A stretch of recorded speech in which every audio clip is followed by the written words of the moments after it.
everyone. This video is going to be about 5 ways in which Kundalini Yoga helps accelerate your spiritual growth. So I want to begin by explaining to you how Kundalini Yoga works on the body so that what it is that I'm about to explain to you makes more sense.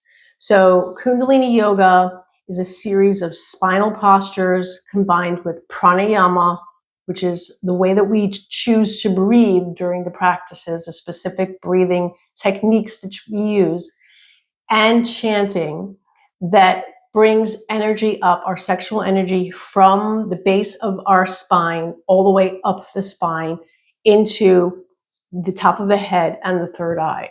Okay? Now, when it moves, the energy moves up the spine, it moves through the chakra centers. So if you've ever seen those pictures where you've got the red chakra center, the pictures of the body, and you've got the red chakra center, you've got the yellow, the orange, the yellow, the green by the heart, the blue here, and you've got the purple here, and like the whitish up on top.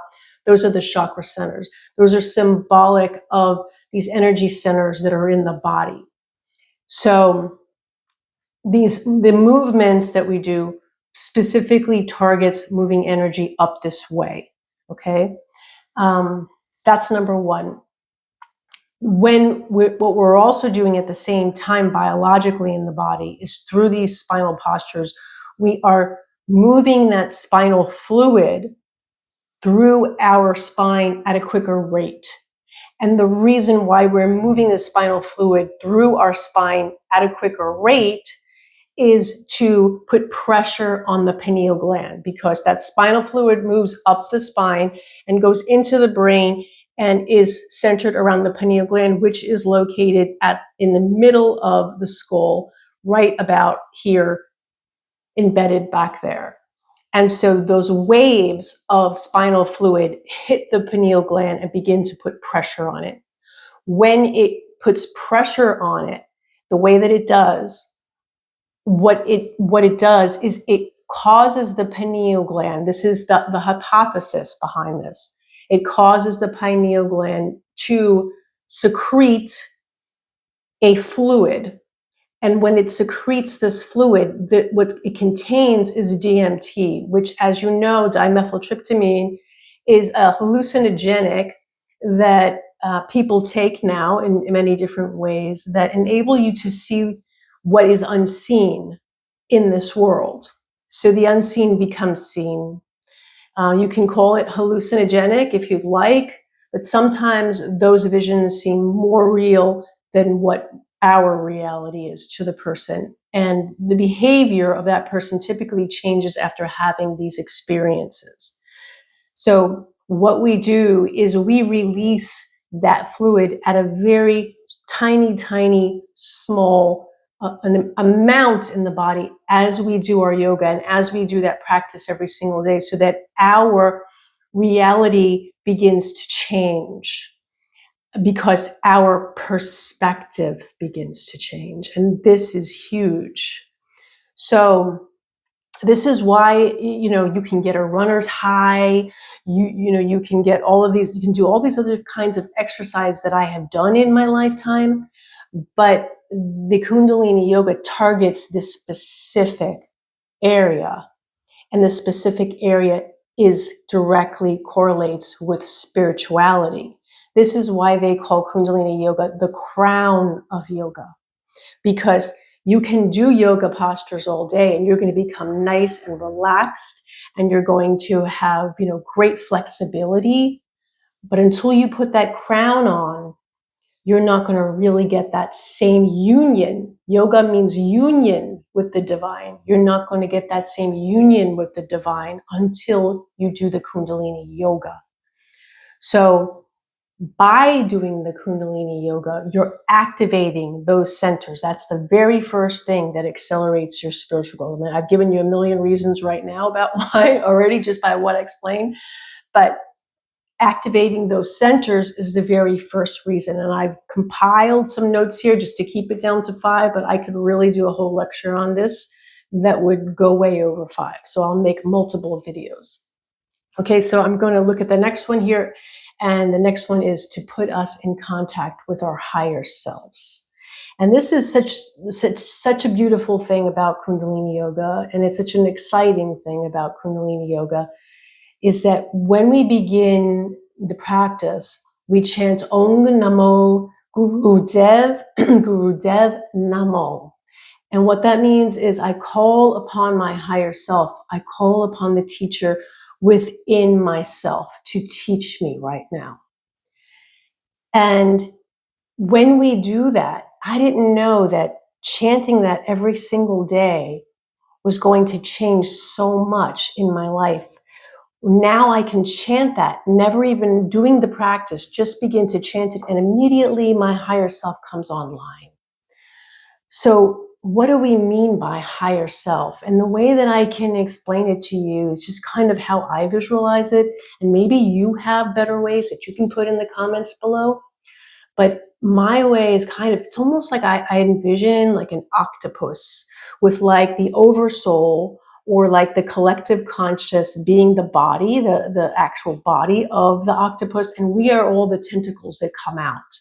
And when we die, it's like the tentacles go back into the octopus. That's kind of how I imagine it. Some people use ocean as an example, with like a cup of water being, a person during their lifetime. And then when they die, they pour the cup back into the ocean, however you want to experience it. But we're all connected. And one of the things that people notice when they do any kind of hallucinogenic is that oneness becomes apparent. Now, I've never done a hallucinogenic, but just from doing Kundalini Yoga, I know we're all one because I have experienced it. I've experienced the feeling of it, the understanding of it, just from the practice. So it gets you in touch with that piece of yourself that is higher, that is connected up to that oversoul, which some people call God, some people call the universe, some people call, collective consciousness, however you want to call it. It's a practice not just for spiritual people, but even for religious people who are open-minded, who really, don't feel that when they're sitting in the pews, let's just say, okay? So that's number one, okay? The next thing that I want to talk about is it builds your capacity to hold higher vibrations. And this I didn't know either.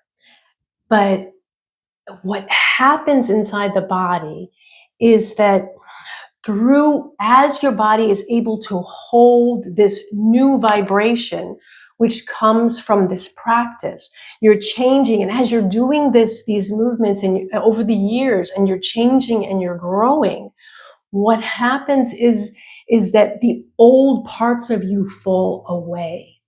So all those negative habits that you have, they fall away.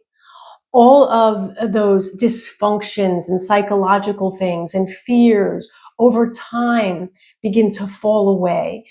Either they fall away quickly, or you begin to figure out how to disempower them and cause them to fall away. And these things fall away from you. And when that's gone, there's more room for the positive higher vibration of the divine to enter your body, and you can hold more light. And if you can hold more light, you can then exude more light. You can then have a greater impact on the people who are around you. You can have a greater effect on, the people in your sphere, which means you're directly impacting your world by being a piece of the divine here on planet Earth, which is what we're really all supposed to be doing. And that's amazing. So that's my second thing. All right. The third thing is that it's a moving yoga. It calms the mind. So I do it for anxiety. If I begin to feel anxious, I get on my yoga mat and I begin doing my Kundalini Yoga, because my mood will definitely 100% guaranteed be changed from before I start to after I finish the practice. That anxiety will be gone. Any hints of depression will be gone. Any kind of panic will be gone, which is another reason why it's so important to do this and have a spiritual practice. Because if we don't, we're going to go back to the habits, the cigarettes, the marijuana, the foods that we eat that are toxic. So having that discipline of a spiritual practice keeps us away from the crap that then toxifies the system and doesn't allow the divine to move through us.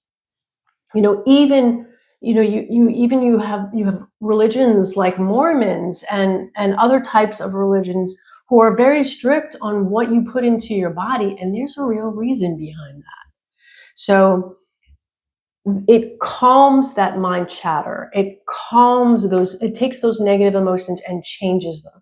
So that is number 3, which is we can't have the divine come on board with those negative emotions at play. So it gets rid of them. And that's huge right there. That any American would jump on doing Kundalini just from that. I know I would have been interested 10 years ago, 20 years ago, just from that statement. Okay.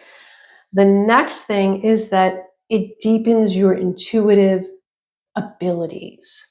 So whether or not people want to admit it, we all have intuitive abilities.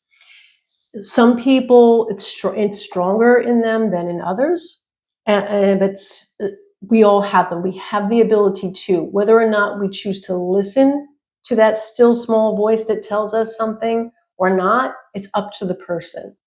But some people will have dreams about things before they actually happen. Other people will have a deep knowing that something's going to happen. Some people will actually hear a voice in their ear that says, go do this, or, it's going to be okay, or whatever it is, something that gives them some sort of direction in life. Other people see spiritual numbers pop up and different symbols, whatever it might be for that particular person, butterflies, whatever, that pop up when they need them, when they need to see them, to understand them. Maybe they might be thinking of the next thing that they're supposed to be doing in life, and suddenly, something YouTube pops up on their screen and they're like, wait a second, like I was just thinking this and here's the answer to my question.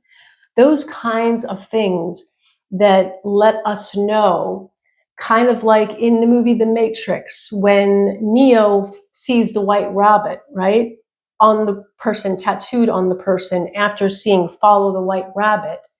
Those moments where this 3D paradigm all of a sudden becomes really gooey, and you begin to understand that this is a lot more than what we're seeing. It's a lot more than this material world, right? And when that happens, it's kind of hard to go back to that materialist point of view, especially when it happens over and over and over again. So that being said, right, it deepens our intuitive capacity. Okay.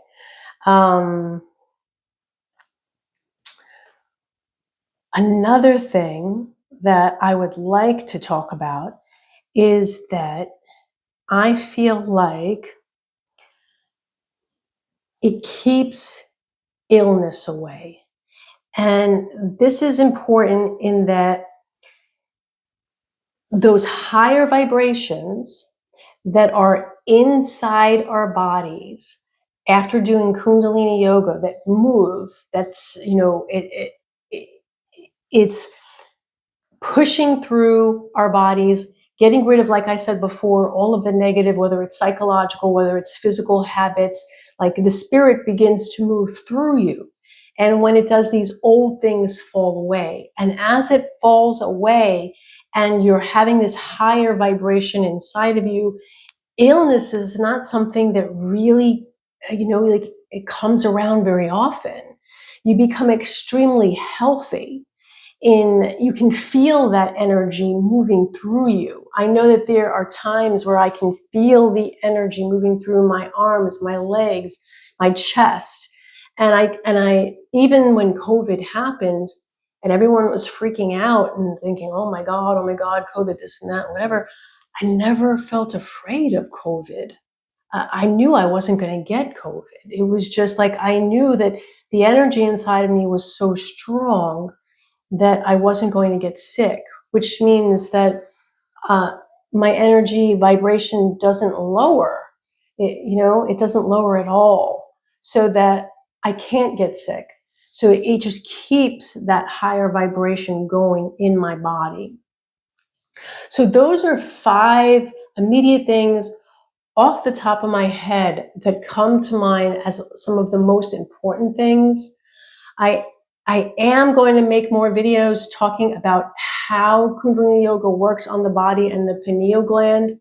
So if you do like these kinds of videos, and if you do want more Kundalini Yoga sessions that directly target the pineal gland and spiritual growth, and give you the right amount of the right length, of a session combined with everything, then please like this video, subscribe to this video so that I can continue giving you these types of videos on a weekly basis. And maybe if things even are getting better, and then I can do it more often on a daily basis.